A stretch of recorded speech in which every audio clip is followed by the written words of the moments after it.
Go. Hello guys, म दुईटा camera, एउटा रेडमी भयो अनि एउटा चाहिँ रियल इन्फिनिक्स।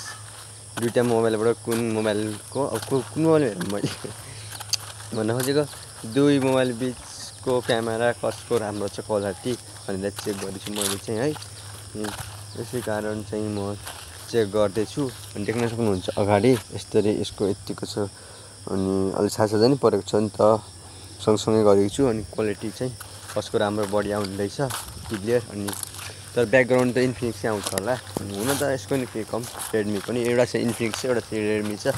अनि यहाँ क्यामेरा क्वालिटी चेक गरिरहेको चाहिँ मैले 50 एमपी अनि 50 मेगा उसको छ अनि एउटा चाहिँ छ त्यही है गाइस। ल मैले चाहिँ चेक गरिरहेको छु, देख्नु सक्नुहुन्छ गाइस। ल दुईटा मोबाइल मध्येबाट कसको क्यामेरा ज्यादा आउँछ अनि कसको लुज भन्न सकिन्छ हामीले।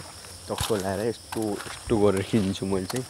अनि हिँडिरहेको म कति 1 मिनटको हुन लागिसक्यो क्यामेरा क्वालिटी चाहिँ। मलाई चाहिँ जहाँ तक लाग्छ इन्फिनिक्सको राम्रो आउँछ भनेको त रेडमी नि कम रहेन यार। रेडमी नि बबाल रहेछ गाइस। यस्तरी बस्यो भने चाहिँ खतरा कसको आउँछ। यस्तरी गऱ्यो भने चाहिँ यसको यतिको आछ भने कसको यसको यतिको आछ भने यसको यतिको आछ गाइस।